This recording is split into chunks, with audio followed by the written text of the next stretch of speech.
여러분 안녕하십니까. 사회복지 실천 기술론 챕터 1 사회복지 실천 개념의 2에 이번 시간 시작할 내용입니다.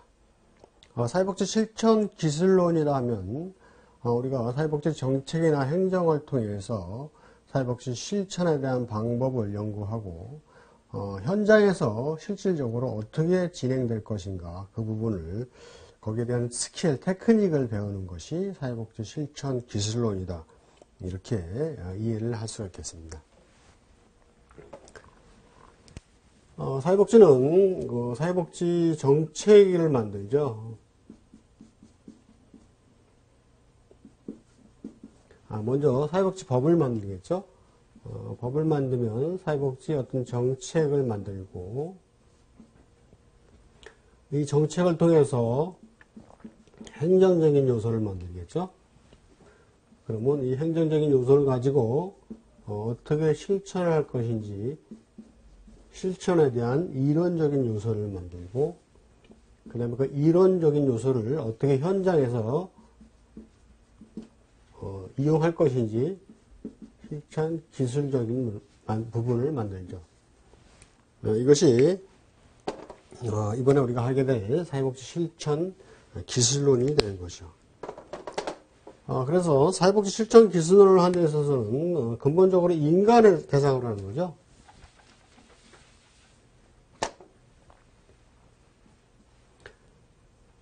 인간은 모두 어떤 욕구를 가지고 있죠. 또 인간의 욕구와 우리가 같이 살아나가는 사회에 어떤 문제가 있겠죠. 이런 것을 어떻게 해요? 함께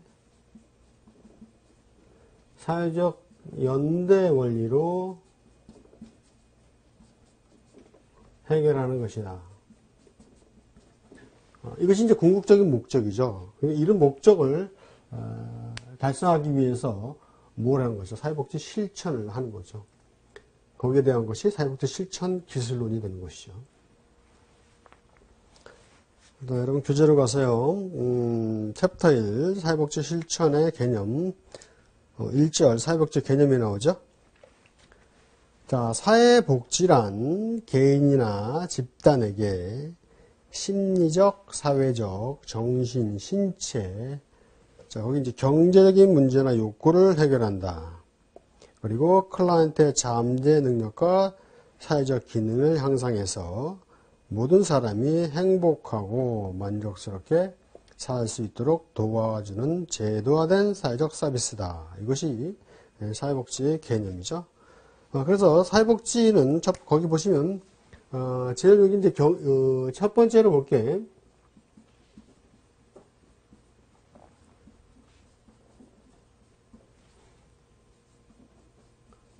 경제적인 문제나 요구가 나오죠. 그 다음 두 번째 뭐죠? 클라이언트의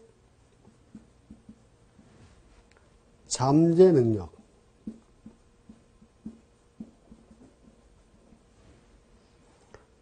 그 다음에 사회적 기능.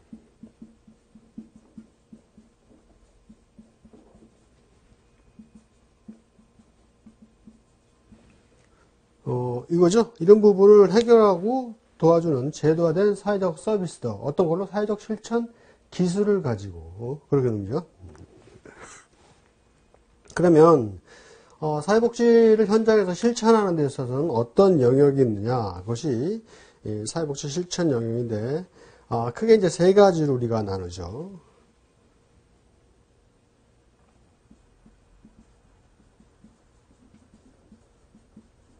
실천 영역의 세 가지는 첫 번째가 개별 사회 사업이고 흔히 이제 케이스 워크라고 하죠. 그 다음에 집단 사회 사업이 있고 그 다음에 세 번째가 뭐죠? 지역 사회 조직이 있죠.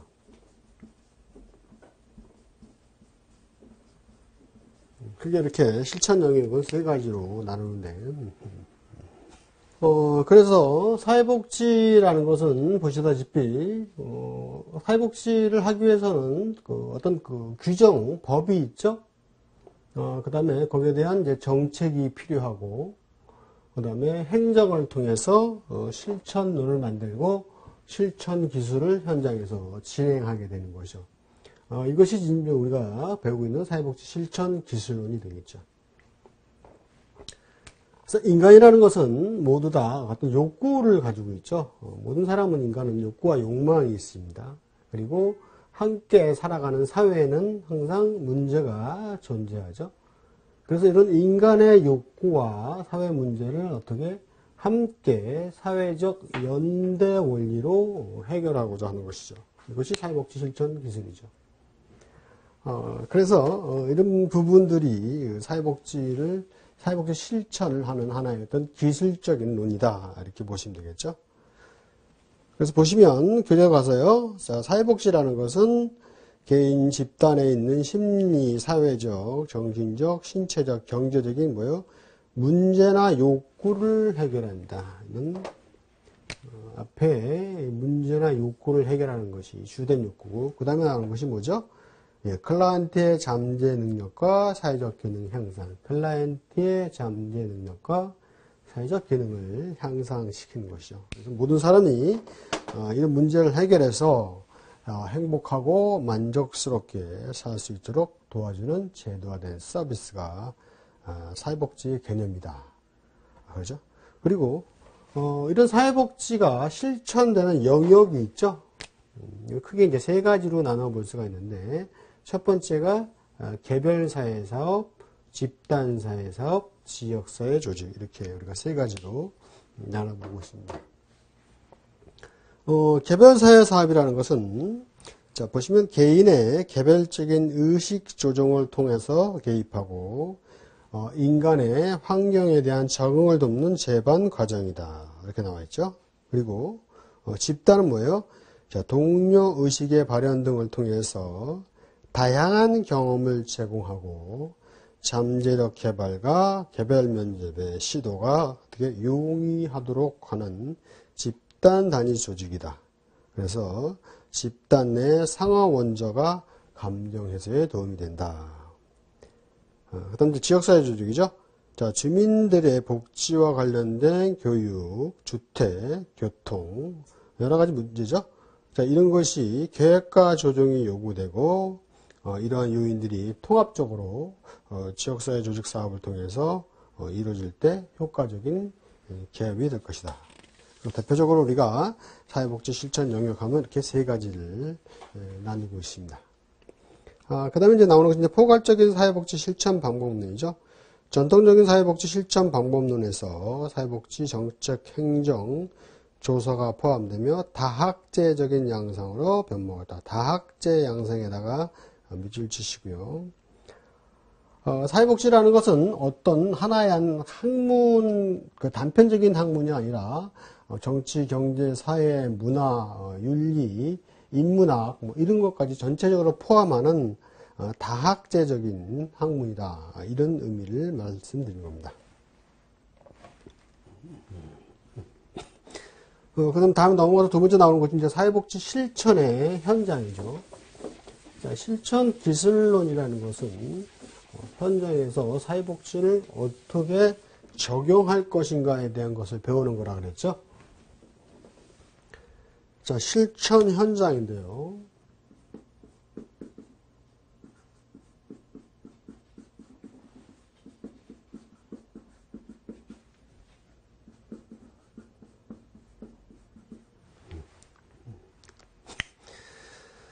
자, 거기 이제 현장에 대한 이해를 보면 클라이언트에 대한 이해로 클라이언트의 문제는 그가 처한 환경과 밀접한 관계가 있다. 그래서 클라이언트를 이해하려면 그 대상이 처한 실천 현장에 대한 이해가 필요하다.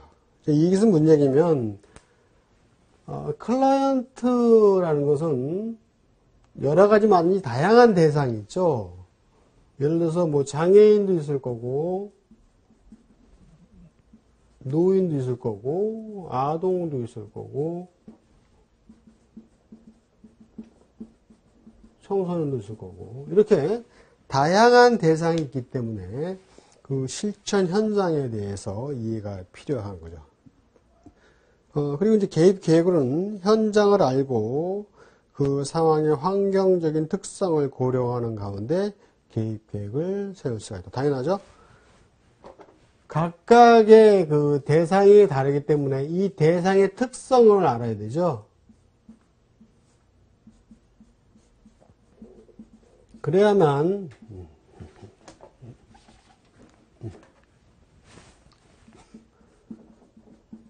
사정을 통해서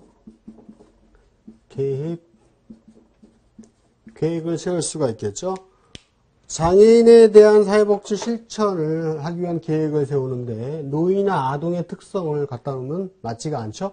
그것처럼 각각의 특성을 알고 사정을 통해서 계획을 세울 수 있겠죠.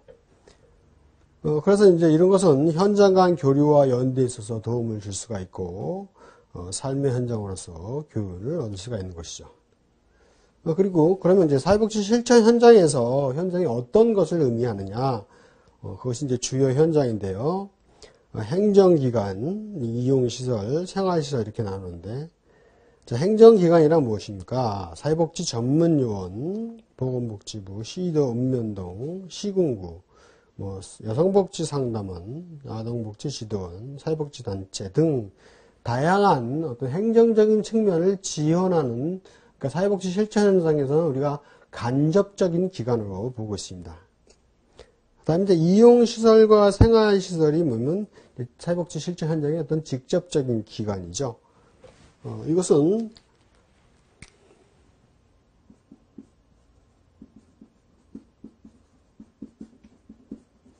실천 현장에서는 지금 보시다시피 행정기관이 있다 그랬죠. 그 다음에 시설, 그 다음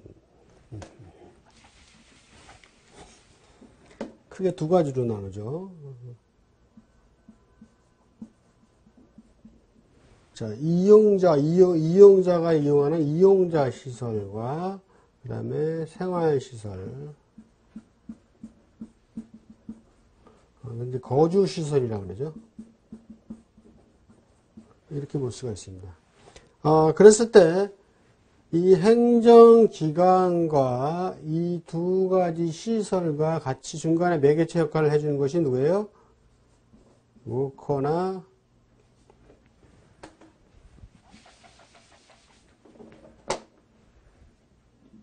일선 기관 사회복지사가 되겠죠. 그러면 행정기관은 이쪽으로 직접적인 영향을 안 미치고 이쪽으로 영향을 미친다는 얘기죠. 그러면 어떻게 돼요? 여기에 영향을 미치기 위해서 이쪽을 통해 매개체로 여기는 거니까 이것은 뭐예요? 간접이게 되겠죠. 그럼 이 사회복지기관은 여기다가 어떻게 해요? 서비스를 직접적으로 제공해 주죠. 직접 서비스를 제공해 준다. 이렇게 보시면 되죠.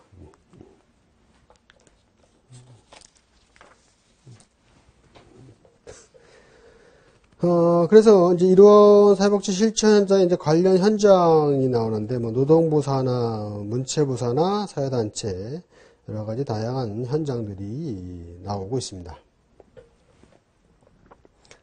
다음 3번, 사회복지 서비스의 직접 및 간접 실천이죠. 지금 방금 말씀드렸던 내용인데요.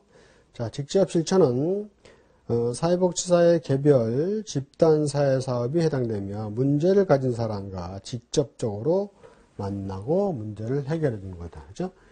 이 사업이 있는 해당되는 문제를 가진 사람들이겠죠? 그럼 누가 직접 만나요? 기관이나 사회복지사가 직접 만나게 되겠죠? 그 다음 간접 실천은 뭐예요? 사회복지 정책 행정 등으로 사회복지에 필요한 기반이 되는 여건을 조성하는 방법으로 옹호와 같은 기법도 포함된다. 그것이 행정기관이 되겠죠. 다음 4번 통합적 접근으로서의 사회복지 개입 수준이죠. 자, 이것은 미시와 중시와 거시가 있는데, 자, 이것은 우리가 이렇게 원을 통해서 알아보죠.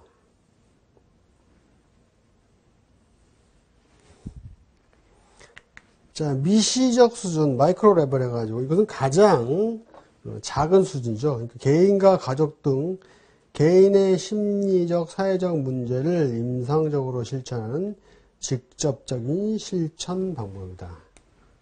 이건 나를 기준으로 하는 거겠죠. 나의 가족 이렇게 되죠. 그 다음에 이제 메저 레벨이죠. 중간적인 수준. 학교나 혹은 문제를 가진 사람들끼리 문제를 해결하려는 목적을 가지고 활동하는 소집단 활동이 이해된다. 그러니까 내가 내 주변에 예를 들어서 내가 학교를 다니죠. 학원을 다닐 수도 있고 내가 속한 어떤 하나의 지역사회죠. 여기서 일어나는 하나의 어떤 소집단 활동이 중간적인 수준을 보고 있고, 자, 거시적 수준은 전체 지역사회, 기관, 조직 등을 대상으로 정책 분석과 정책 대안 제시와 같은 보다 포괄적이며 거시적 차원에서의 방법을 말한다. 자, 여기가 이제 전체 지역사회가 되겠죠.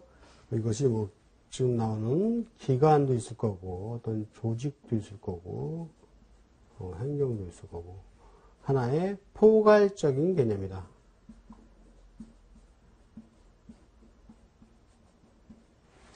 그래서 이것이 미시, 중시, 거시 이렇게 나누고 통합적 접근으로서의 사회복지 개입 수준이 미시적인 수준에서 할 것인가, 그럼 미시적 수준에 대해서는 개입 대상은 누가 되는 것인가, 중간적인 수준이면 중간적인 수준에서 개입 대상은 누가 되고 거시적 수준에서 개입 대상은 누가 되는 것인지 이 부분을 말씀드리고 있는 겁니다. 다음 5번 사회복지 실천에서의 강조점이죠. 전문성, 공익성, 성실성, 당연한 내용이죠. 특히 이 사회복지 실천은 전문적인 분야입니다. 그렇기 때문에 다른 분야의 전문직과 같이 독특한 전문적인 기술이 반드시 강조돼야 되겠죠. 그리고 공익성이 있어야 되겠죠. 자, 사회복지사는 전문직이고 전문 직업을 가진 사람으로 체계적인 지식과 기술을 이용해서 자신의 영리 추구가 아닌 공공의 이익을 지향하는 직업입니다. 그렇기 때문에 사회복지 실천은 공공의 이익에 중점을 둬야 되고 실천 현장 대상인 클라이언트의 사회적 약자들의 관계로 차별하거나 사익을 추구해서는 안 되는 것이죠. 그 다음 이제 성실성이죠. 당연한 얘기죠. 사회복지 실천의 대인 서비스는 사회복지사의 성실성을 바탕으로 클라이언트의 인간적 존엄성이 지켜질 때 가능하게 되는 것이죠. 자, 이것이 이제 사회복지 실천에서 강조점이 되겠고, 그 다음 나누고 이제 사회복지 실천의 정당성이죠. 자, 법률 정부의 책임, 시민의 책임, 이렇게 나오는데, 대표적인 게 이제 법, 정부와 시민의 책임이죠. 그러니까 이것은 뭐, 이렇게 분류를 해놨지만, 어느 누구의 책임이라기보다는, 함께하는 책임이다. 이렇게 볼 수가 있겠죠. 법률 및 정부의 책임을 보면, 자, 사회복지 실천은 정부의 책임이며 이는 법에 의해서 규정되어 있다. 그렇죠? 사회복지 사업법이라는 게 있죠. 각 대상 영역별 어떻게 서비스를 진행하고 서비스를 해줘야 되는지 그것은 법에 의해서 이제 규정이 되어 있습니다. 그리고 사회적 약자에 대한 국가 차원의 보호를 통해서 사회 정의와 국가의 존재의가 정당화되고 있죠. 이것은 뭐예요? 한마디로 인간다운 생활을 보장하기 위한 거죠. 우리나라 헌법에 나와 있죠. 인간다운 생활을 할 권리. 그런데 시민의 책임은 뭐예요? 다양한 사회적 위험에 직면할 수 있는 현대 상황에서 사회복지 실천은 시민의 연대의식이 토대가 될 때 가장 이상적으로 이루어질 수 있다. 그렇죠? 사회복지 실천은 뭐라고 그랬었어요? 인간의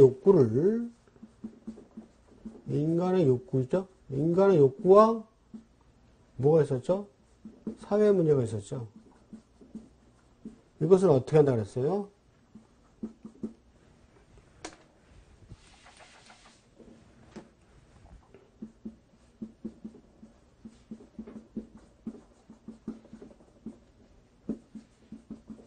사회적 연대 원리로 풀어나간다 그랬죠. 그러니까 시민도 그렇고 정부도 그렇고 지역사회도 그렇고 전체적으로 함께 하는 부분이 중요하다는 얘기죠. 자, 이것이 사회복지 실천의 어떤 그 정당성의 주요 요소다. 이렇게 볼 수가 있고요. 다음에 7번으로 가서 사회복지 실천의 목표가 나오죠. 자, 사회복지 실천을 하는 데서는 어떤 목표가 있어야 되느냐. 이것은 이제 한마디로 인간과 사회 환경 간의 상호관계를 촉진시킴으로써 인간 삶의 질을 향상시킨다. 이런 의미죠.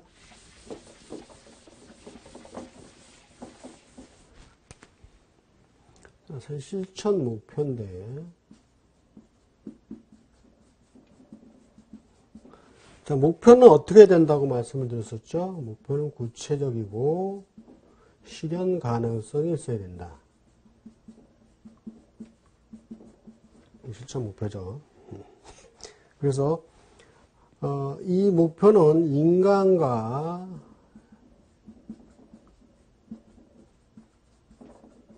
사회 환경의 하나의 상호 관계를 촉진시키죠. 상호 관계를 촉진시키고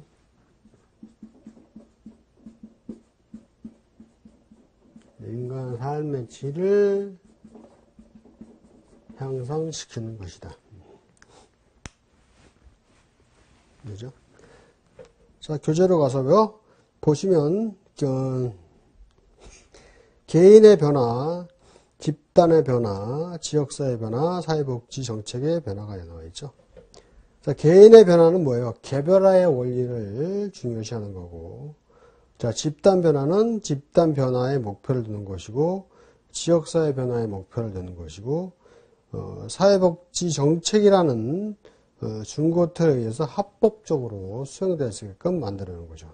그래서 입법과 정책을 통해서 행정을 만들고, 그 행정을 통해서 실천론을 만들고, 실천론을 통해서 현장에서 실천 기술론을 적용하는 것이죠.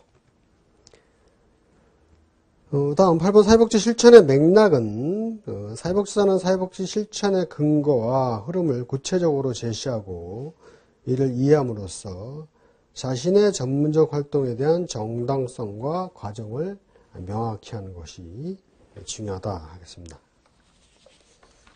다음 제2절 사회복지 실천의 사상가치윤리죠. 이 내용은 실천론에서도 한번 나왔던 내용이죠. 자, 이제 반복하는 의미에서 한번 보겠습니다.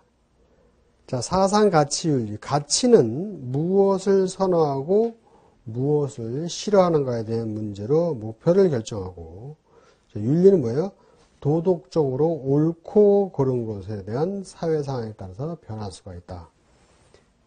그래서 사상가치윤리에 대한 의미가 나와 있고요. 우리는 이제 한국 사회복지 실천의 주요 사상으로 보면 기독교 사상이 되겠죠. 다음 3번 나오는 것은 이제 가치의 딜레마가 있다고 말씀드렸었죠. 그래서 가치 상충, 이건 이제 양자의 선택이고, 의무 상충, 이것은 이제 클라이언트 의무와 기관에 대한 의무, 그 다음 클라이언트 체계의 다중성, 그 다음 결과의 모호성, 그리고 힘과 균형의 불균형, 이런 부분들이 가치 갈등에 유형이 있다고 말씀을 드렸었고, 그 대응은 어떻게 해야 된다 그랬죠? 자, 문제를 그대로 인식해야 되고, 사회 법 도덕 규범을 고려하고, 사회복지는 자신의 가치를 어떻게 반영할 것인가를 판단하고, 자, 주관적이 아닌 객관적인 원칙을 가지고 대처를 해야 되는 것이다. 그 다음에 일반적으로 이제 중요시 되는 가치, 그래서 사회복지 실천의 주체인 사회복지사는 제일 먼저 뭐가 중요하겠어요? 인간의 존엄성, 인간을 존엄하고 자기결정과 비밀을 보장하는 것이 중요하죠. 그래서 사회복지 윤리 강령에서도 이런 주요 윤리로서 행해야 될 부분이 9가지가 나와 있는 것입니다. 자, 전문적인 가치, 기술, 지식을 함양해야 되고, 사익 추구해서는 안 되죠.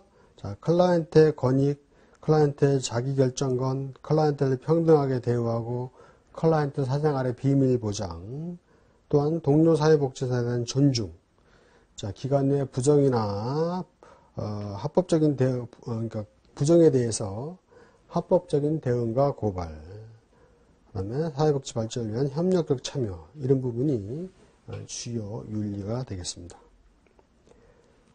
그다음 이제 마지막으로 제3절 사회복지 실천 중요 요소는 실천의 3대 가치는 지식, 기술, 가치다, 이렇게 분류를 하시면 되겠고, 2번, 3번은 존슨과 레비가 말한 이제 궁극적 가치, 차등적 가치, 수단적 가치의 의미, 실천 가치에서 사람 우선 가치냐, 결과 우선 가치냐, 수단 우선 가치냐, 거기에 대한 분리. 그리고 루엠버그 돌고프의 윤리적 원칙 우선순위 7가지가 있었죠. 생명보호, 평등 및 불평등, 자율과 자유, 최소 해약, 삶의 질, 사생활 보호와 비밀 보장, 진실성과 완전 공개, 이런 부분이 사회복지 윤리적으로 시행될 부분이다. 이렇게 이해를 하고 계시면 되겠습니다. 이번 시간 여기서 마치겠습니다. 수고하셨습니다.